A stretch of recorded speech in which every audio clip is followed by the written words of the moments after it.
벌써 5월이 끝나가고 있습니다. 5월은 계절의 여왕 이렇게 부르는 달이 5월 달이에요. 아마 12달 중에서 가장 아름다운 달이기 때문에 그렇지 않을까 생각을 합니다. 저희 교회 마당에도 장미가 활짝 폈습니다. 탐스럽게 예쁘게 핀 장미가 있는데요. 꽃을 보면 철을 따라 자기가 피워야 될 그 시기가 되면 꽃을 잘 피웁니다. 그리고 그 아름다움을 뽐내게 되는데요. 오늘 저나 여러분들도 하나님 앞에서 아름다운 믿음의 꽃들이 되기를 주님의 이름으로 부탁을 드립니다. 우리는 피어야 될 때가 있는 게 아니라 매일 피어 있어야 됩니다. 네.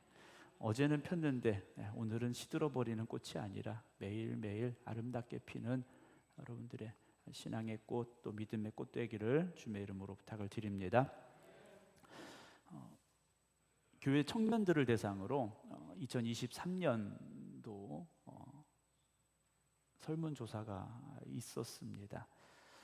교회를 출석하고 있는 청년들에게 요즘 생활에 대해서 어느 정도 만족하느냐라는 그런 설문이 있었어요. 청년 행복 지수가 우리나라 전체적입니다. 교회 아닌 이제 교회 밖에 있는 청년들까지 청년들의 행복 지수가 10점 만점에 몇 점일까요? 네, 딱 5점이더라고요. 네. 그러니까 반은 행복하고 반은 행복하지 못하고 그런 마음을 가지고 있는 것 같아요. 그래서 교회 안의 청년들을 설문조사를 해봤는데요. 어떤 결과가 나왔느냐? 만족한다가 40%입니다. 그리고 불만족한다가 26%, 그냥 그렇다 34%였어요.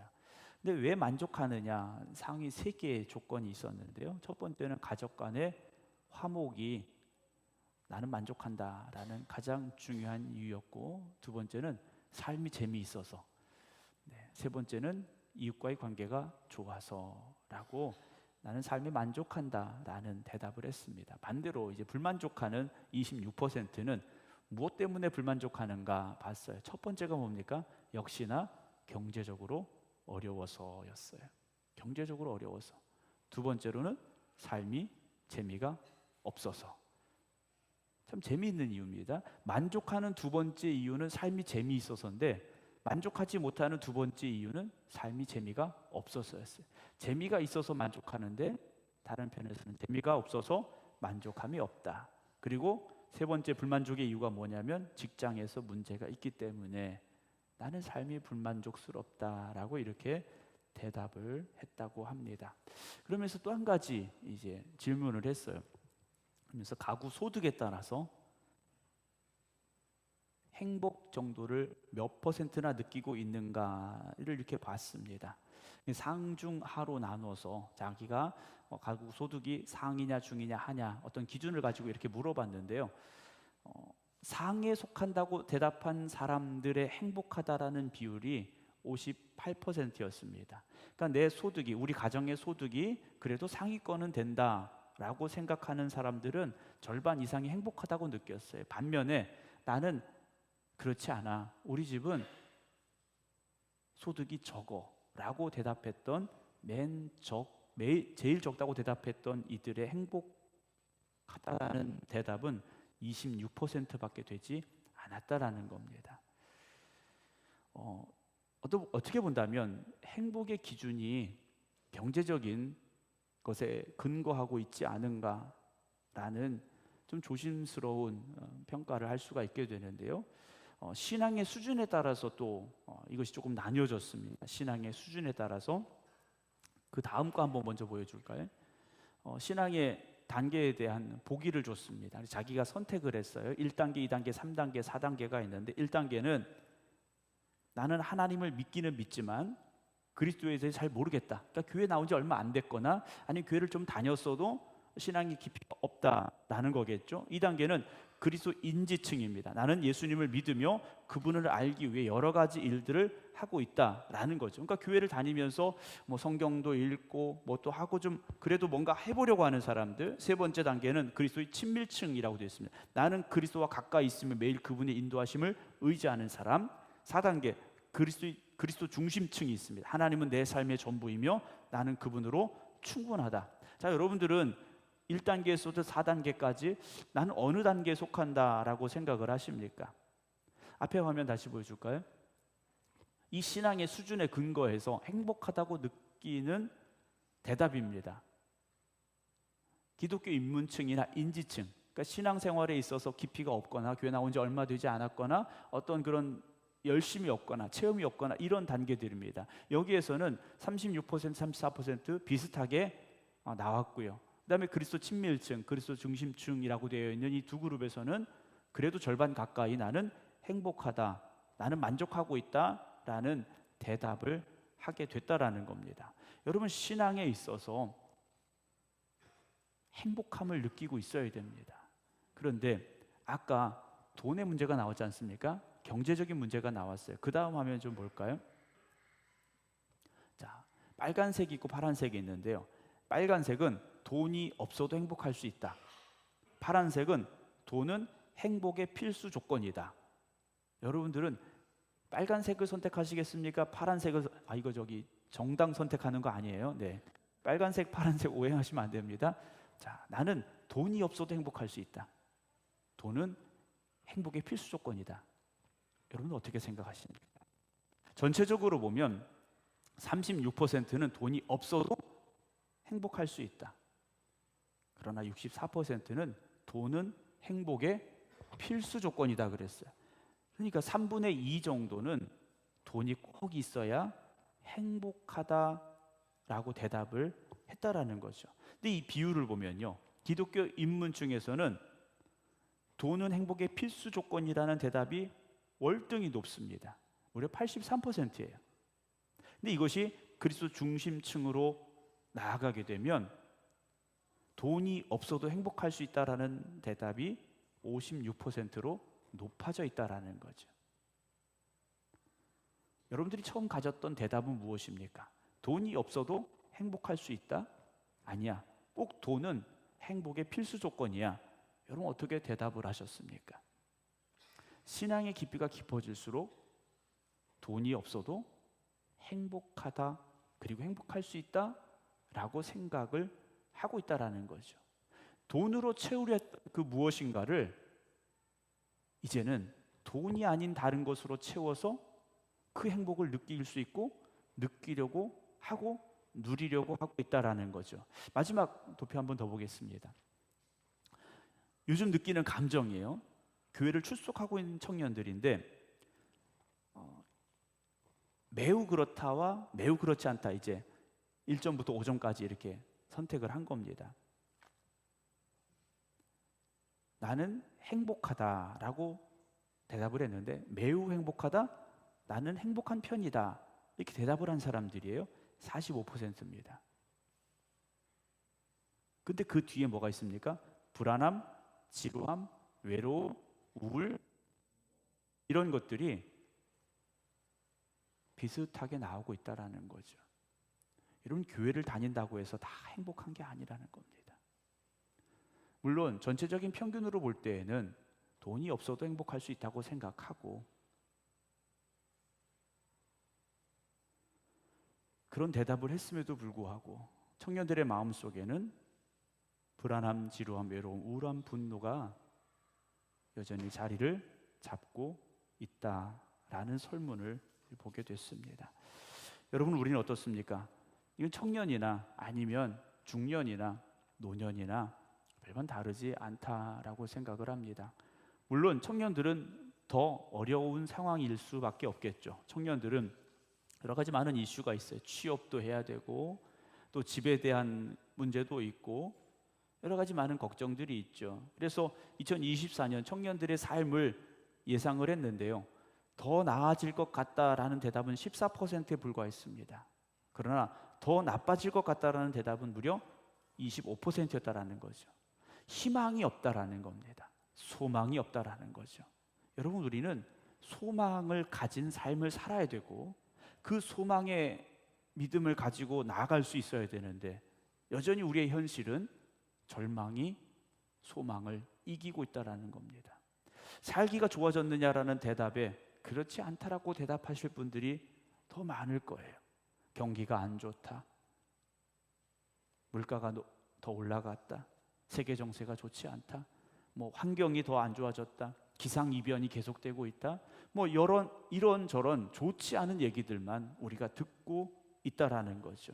과학은 분명히 발달했고 의학도 발달했지만 요즘 상황을 보면 과학이 발달했다고 의학이 발달했다고 그렇게 더 좋아진 것 같지는 않다라는 생각을 가지게 됩니다. 사랑하는 성도 여러분, 젊은이들이 꿈이 있어야 되고 희망이 있어야 되는데 오늘 시대는 꿈과 희망보다는 절망과 좌절과 분노를 심어주고 있다라는 것이죠. 교회라는 곳은 소망의 자리가 되어져야 됩니다. 교회는 절망의 자리가 아니라 소망의 자리가 되어져야 한다는 거죠. 그런데 그 소망은 여러분 무엇을 향한 소망입니까? 마태복음 24장 36절 예수님께서 이렇게 말씀하셨어요. 그러나 그날과 그때는 아무도 모르나니 하늘의 천사들도 아들도 모르고 오직 아버지만 아신다라는 대답을 했어요. 그날 그때는 언제입니까? 하나님의 나라가 임할 그때지 않습니까? 하나님의 나라가 임할 그때인데 그때는 아무도 모른다. 아버지만 알고 계신다라고 대답을 하셨어요.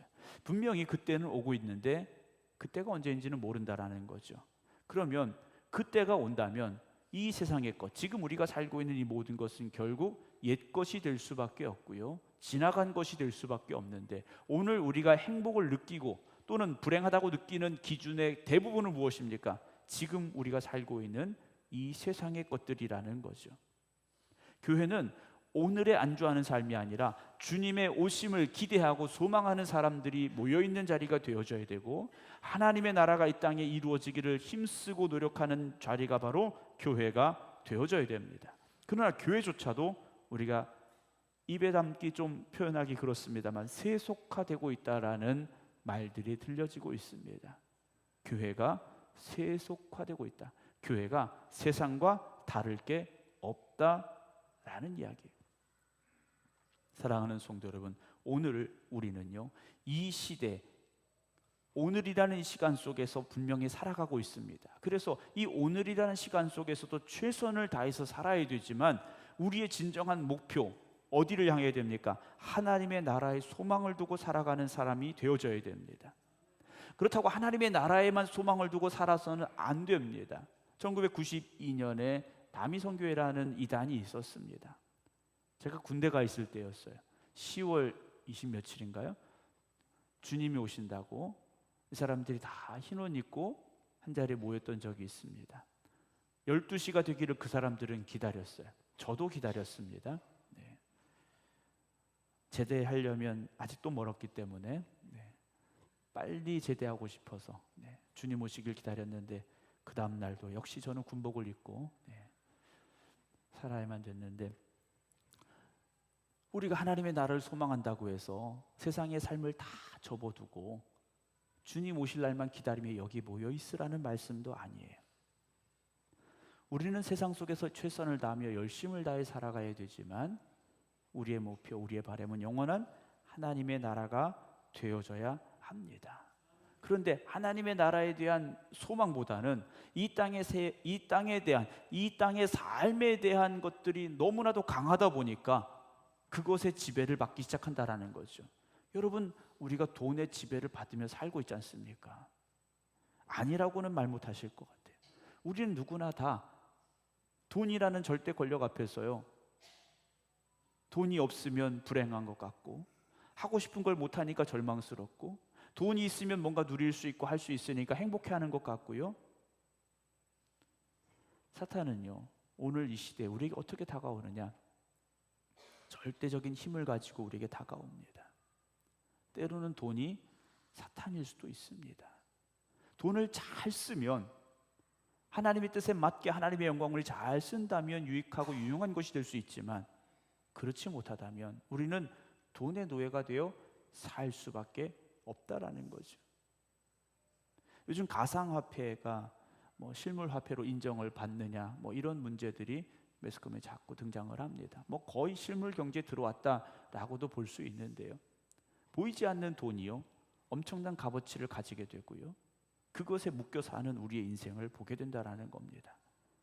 근데 사람들이요, 그 눈에 보이지 않는 그것에도 돈이라고 생각하고 거기에 투자를 하는데 하나님 앞에서는 어떤 마음을 가지고 있느냐라는 거죠. 사람들이 그래, 하나님이 눈에 보이냐? 물어요.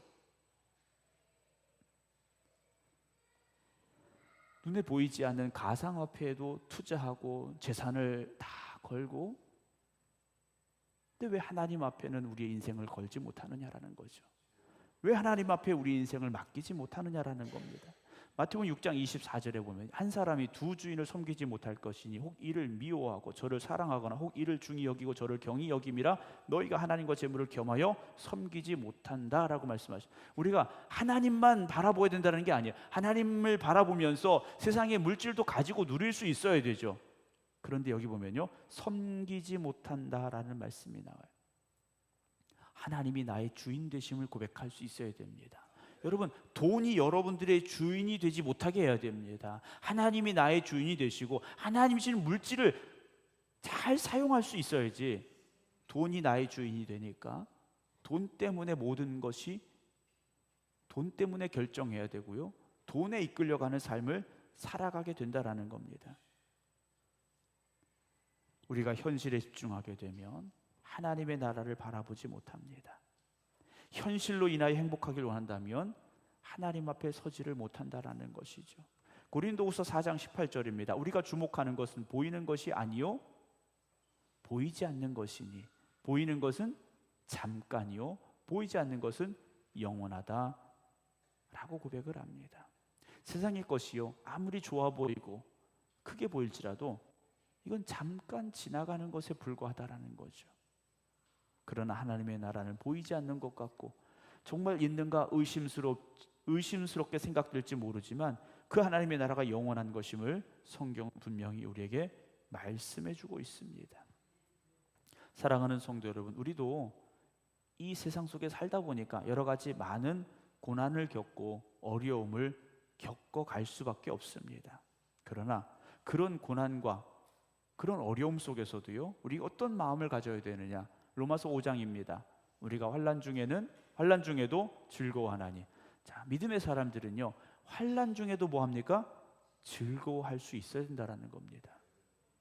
이는 이유가 나와요. 왜 환난 중에 즐거워하느냐? 이유 없이 즐거우면 이건 병원 가보셔야 됩니다. 이유가 있이 즐거워야 되는데 환난은 인내를, 인내는 연단을, 연단은 소망을 이루는 줄 알기 때문이라는 거예요. 그 알미 있기 때문에, 그 고백이 있기 때문에 환난을 만나면 어디까지 가는 겁니까? 소망까지 가기 때문에 우리는 환난 중에도 즐거워할 수 있다라는 거죠. 그 소망이 없다면 우리도 역시 환난 중에 고통스러워야 되는 게 당연하다라는 겁니다. 로마서 8장 24절입니다. 우리가 소망으로 무엇을 얻습니까? 구원을 얻었으며. 우리의 진정한 소망은 무엇입니까? 여러분, 큰 부자가 되는 것이 아니라 하나님의 나라에 가는 것, 하나님의 자녀로 이 땅을 살아가는 것, 그것이 우리의 소망의 열매임을 잊지 마시기 바랍니다. 보이는 소망이 아니라는 거예요. 보는 것을 누가 바라겠느냐라고 말합니다.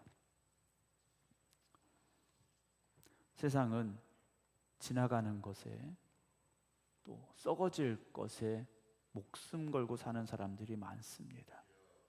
그래서 그 돈 때문에 절망하고요, 심지어는 돈 때문에 목숨을 끊는 이들도 많이 있습니다.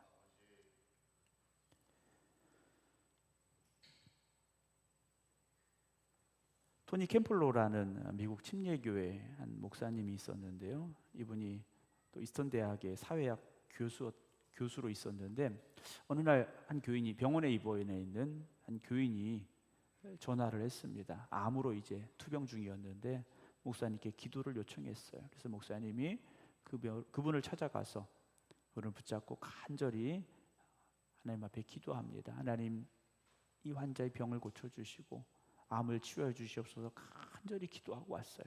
일주일이 지났습니다. 교인의 아내로부터 전화가 왔어요. 부인이 말합니다. 목사님, 지난번에 오셔서 제 남편의 암이 치유되기를 위해서 기도해 주셨죠? 라고 전화를 했어요.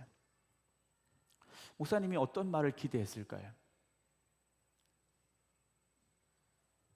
네, 믿음이 없으시군요. 네. 목사님이 기도해 주셔서 암이 깨끗이 나았습니다. 이걸 기대했어요. 목사님이 은근히 기대를 했는데 이 여인이 말하는 건, 목사님, 남편이 죽었습니다 그랬어요. 목사님 아무 말도 할 수가 없었어요. 목사님 가서 최선을 다해서 7개 하나님 앞에 간절히 기도했는데 일주일 만에 그 사람은 죽었다라는 거죠. 그때 그녀가, 그 아내 되는 여자분이 말하는 겁니다. 목사님, 제 남편이 얼마 전까지도 분노로 가득 차 있었습니다.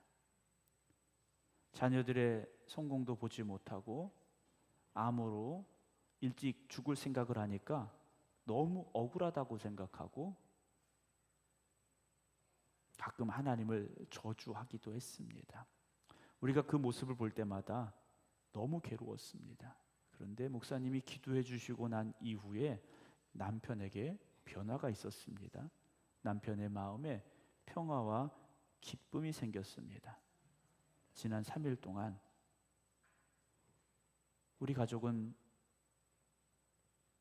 삶에 있어서 가장 행복한 시간을 보냈습니다. 우리는 노래했고 웃었고 성경을 읽었고 기도했습니다. 저는 목사님이 남편을 위해 기도해 주신 것에 대해 감사하려고 전화했습니다. 그러면서 한마디를 덧붙였어요. 목사님, 남편은 치료되지는 않았지만 치유되었습니다 라는 대답을 했어요. 우리는 치료되기를 원합니다. 해결되기를 원해요. 그러나 진짜는 뭡니까? 치유가 되어져야 됩니다. 치료는 되지 않아도 치유가 되면 소망의 사람이 될 수 있고 기쁨의 사람이 될 수 있고요, 행복한 삶이 될 수 있습니다. 반면에 치료는 됐는데 치유가 되지 않으면 어떻게 되겠습니까? 사랑하는 성도 여러분, 오늘 우리가 행복하지 못하다고 느끼는 이유가 뭡니까?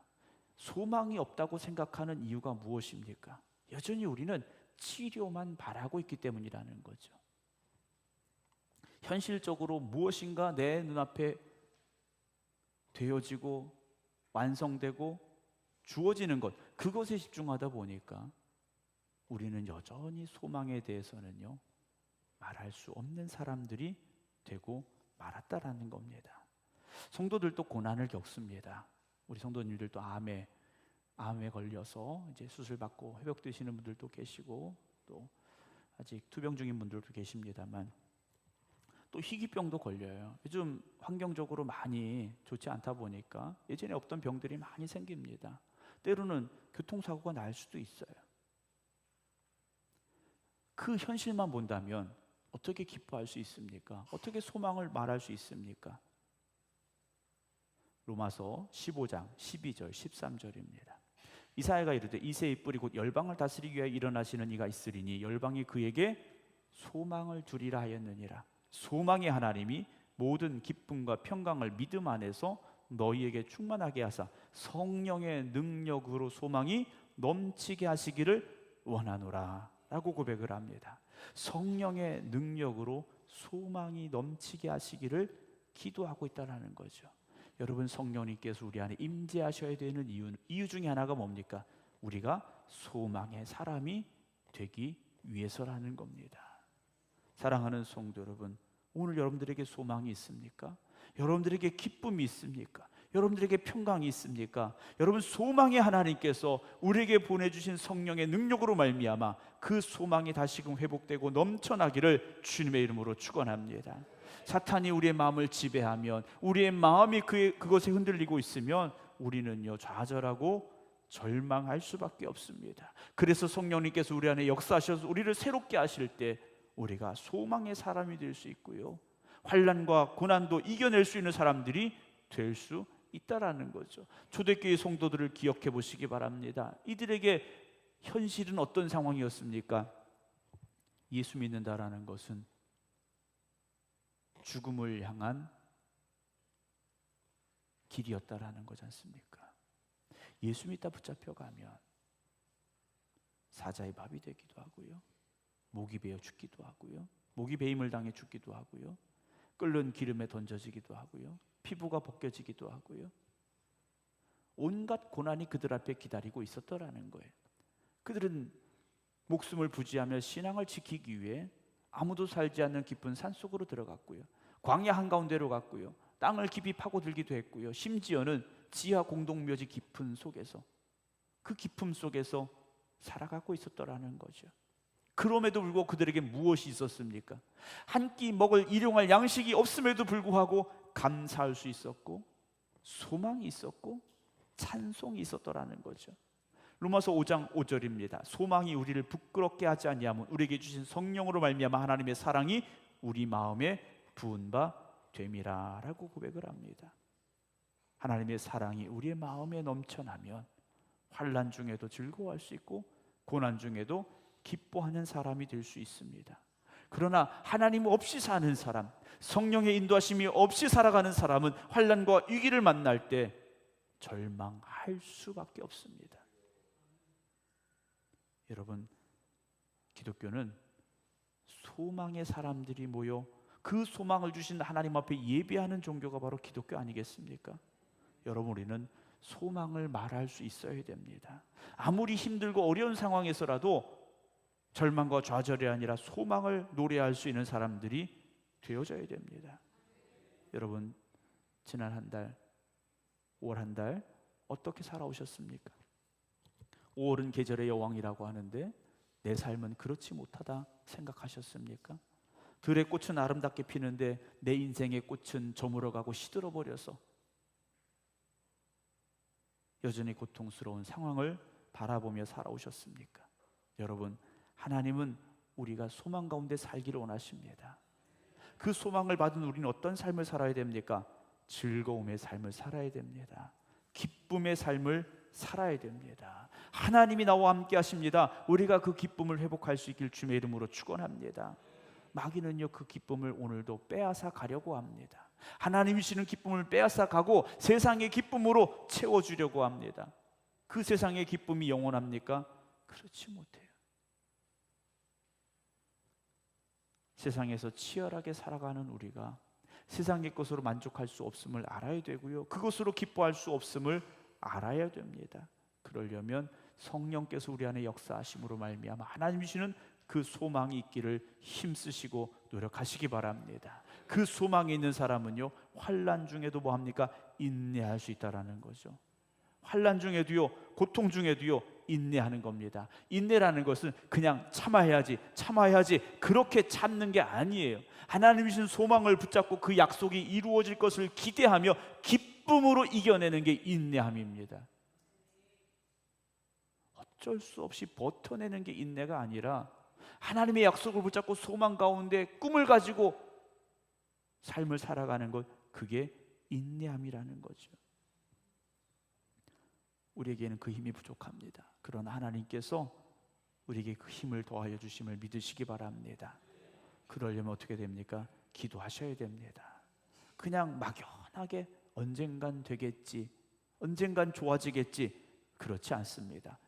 믿음을 가지고 소망 가운데 기도하시기 바랍니다. 분명히 하나님께서 우리의 기도하는 그 자리에 응답하시고 역사하여 주실 것입니다.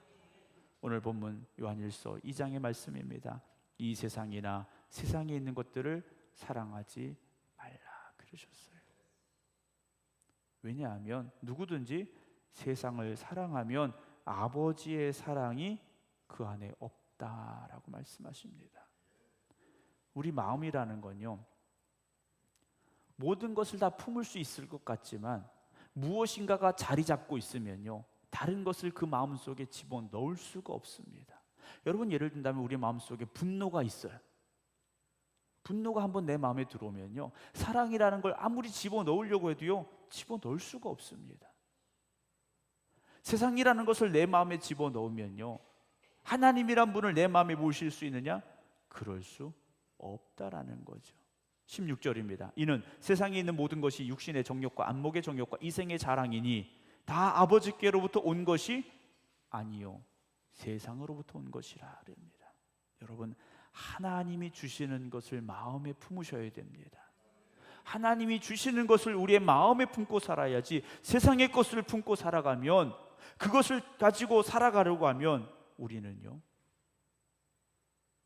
하나님 말씀하시는 그 소망의 삶을 살 수가 없다라는 것이죠. 17절, 이 세상도 그 정욕도 지나가되 오직 하나님의 뜻을 행하는 자는 영원히 거하느니라 라고 말씀해 주고 있습니다. 영원한 것, 하나님의 나라임을 잊지 마시기 바랍니다. 사랑하는 성도 여러분, 이 땅에 살기 때문에 여러분 여러 가지 많은 어려움들이 찾아옵니다. 경제적인 문제도 있고, 건강의 문제도 있고, 관계 속에 찾아오는 어려움도 있고, 그러나 그것으로 인하여 여러분 절망하지 마시고 낙심하지 마시고 하나님을 바라보시기 바랍니다. 하나님은 그 끝에서 새로운 길을 열어주시는 분이심을 믿으시기 바랍니다. 우리가 끝났다고 생각할 때 하나님은요, 끝났다고 말씀하지 않습니다. 여러분, 우리의 인생은 우리가 결정짓는 게 아니지 않습니까? 하나님이 이끌어 가시고 인도하십니다. 로마서 8장 28절입니다. 우리가 알거니와 하나님을 사랑하는 자 곧 그의 뜻대로 부르심을 입은 자들에게는 모든 것이 합력하여 선을 이룬다 라고 고백을 합니다. 여러분들은요, 하나님이 부르신 사람들입니다. 하나님이 부르신 사람들은요, 모든 것이 합력하여 선을 이루어감을 여러분 확신하시기 바랍니다. 다윗의 고백입니다. 시편 23편입니다. 여호와는 나의 목자시니 내게 부족함이 없으리로다 그래요. 부족함이 찾아올 수 있죠. 어려움이 올 수 있습니다. 그러나 소망이지 않습니까? 부족함이 없으리로다예요. 그가 나를 푸른 풀밭에 누이시며 쉴만한 물가로 인도하시는도다. 내 영혼을 소생시키시고 자기 이름을 위하여 의의 길로 인도하시는도다 그래요. 왜 푸른 풀밭으로 데려가십니까? 쉼이 필요하니까 데려가시는 거예요. 먹을 것이 필요하니까 데려가시는 거지 않습니까? 왜 우리의 영혼을 소생시키십니까? 우리의 영혼이 절망하고 낙심하고 좌절하고 있기 때문에 다시 소생시켜 주셔요. 4절 5절입니다. 내가 사망의 음침한 골짜기로 다닐지라도 해를 두려워하지 않을 것은 주께서 나와 함께 하심이라. 주의 지팡이와 막대기가 나를 안위하시나이다. 주께서 내 원수의 목전에 내게 상을 차려주시고 기름을 내 머리에 부으셨으니 내 잔이 넘칩니다. 절망의 상황에서도요, 다윗은 소망을 노래하고 있지 않습니까? 23편 6절입니다. 내 평생에 선하심과 인자하심이 반드시 나를 따르리니 내가 여호와의 집에 영원히 살리로다 라고 고백을 합니다. 여러분, 이 소망을 가지시기 바랍니다. 내 평생에 앞으로 살아갈 그 많은 날들 속에 하나님의 그 선하심과 인자하심이 반드시 나를 따르리니 라는 이 고백, 여러분 소망이 없이는 이 고백을 할 수 없지 않습니까? 여러분, 저와 여러분 우리 모두가 다 힘들고 어려운 삶 속에서 절망과 좌절로 낙심하고 포기하는 인생이 아니라 다시 소망 가운데 일어서시고 하나님의 인도하심을 따라 그 하나님의 선하심을 맛보며 살아갈 수 있는 소망의 사람들이 되기를 주님의 이름으로 축원합니다. 기도하겠습니다.